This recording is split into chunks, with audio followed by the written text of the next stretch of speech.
Hey everybody, I pray that you guys are doing well. This is our life group video for this week on Romans 14. But before we get into that, just a few things to be aware of that are happening at North Point over the next while, which you need to be aware of. Firstly, it's the Family Day on the 17th of September. That's for every one of you, especially those of you that are in life groups, to come together with your groups, spend some time together just with us, fellowshipping here at the church on the property, a picnic or food. We also will be doing some baptisms on that morning and just celebrating what God is doing with us as a community. So please participate in your groups. I pray that you would organize some meals together and also that you'd look to invite some people to come and join us as we spend that time together. There's also the Pulse, the teenagers youth group. Stay awake on the 22nd of September. Please, if you have teens, encourage them to get over to this. You can get some more details from Brad. And then we have Oaks and Acorns on the 29th and 30th of September. That's just it's a sleepover here at the church, a camp out for dads and their kids.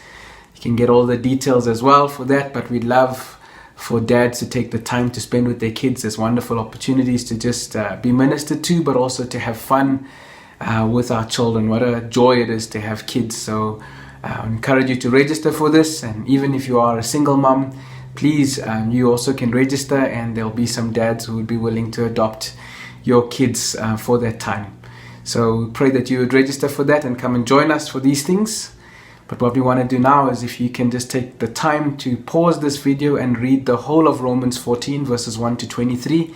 In fact, we're in the section which goes all the way from Romans 14 to Romans 15 verse 13, but we're going to focus on just this chapter. Remember also that this is the application part of the sermon, so please listen to the full sermon to get the full details. This is about what you can do to apply what you heard. So pause this and let's read Romans 14 verses 1 to 23 together.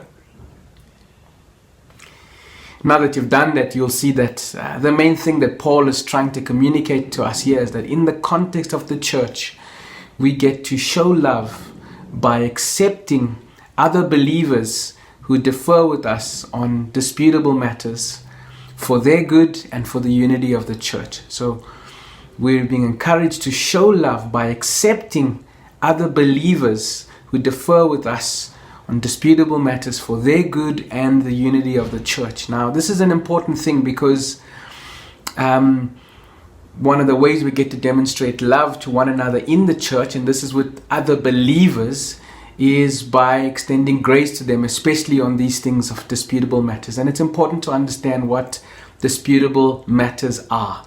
These are not indisputable matters, as an opposite, which would be the key things that make you a believer around the gospel of Christ, his death, his resurrection, who Jesus is. These truths that God has spoken clearly and specifically in his word about. But disputable matters are more matters historically known as matters of conscience. It is a practice about which God maybe has not spoken as specifically in the scriptures as we would like for him to have spoken to us. He has not clearly forbidden or clearly commanded it in the scriptures. So these are matters of preference generally. And these might include things like our music style or what instruments we use in worship through singing, our dress code, even things like alcohol or Christmas traditions that people have to remember the birth of Jesus Christ. So these are disputable matters, matters of conscience, matters of preference, matters of practice of things that God has not clearly forbidden or commanded in the scriptures. And so it's sad to see how the church has divided over these things in the past. And what Paul is encouraging us here is rather to pursue unity and peace around these matters. And there's a specific way in dealing with this. But he says that there are those who are weak in the faith and those on the opposite side as we get and progress down to chapter 5 that are strong in the faith. And so generally we would think of someone that is weak in the faith, either someone who is not saved. That's not what Paul is saying. This is a believer. Or someone who's strong in the faith is someone who clearly can say what he believes, even about the most minute detail of things. But when we get to this, we see here that Paul is saying that the person who's weak in faith is saved, but maybe they don't understand or have worked out the full implications of the gospel in their lives. They've not understood the grace of God in its fullness for their freedom and liberty around these disputable matters. And so they are weak in their conscience regarding some of these disputable matters. Maybe because of history, maybe because there's still remnants of legalism in their hearts where they feel they need to do some of these things to earn God's favor, when it is said that we are saved by grace through faith in Jesus Christ alone. Whereas those who are strong in faith are someone who maybe knows the gospel a bit more deeply in how we are saved by grace. And they understand these areas, these disputable matters in which they are free, and they know how to use their freedom before God faithfully for the good of others and for the unity of the church. So these are important things to understand in what Paul is talking about here. That he's not talking about having an attitude to someone by accepting them because it's an indisputable matter, a matter of what we would call a close-handed gospel issue. But this is about matters which are disputable, open-handed preference, practice issues on disputable matters.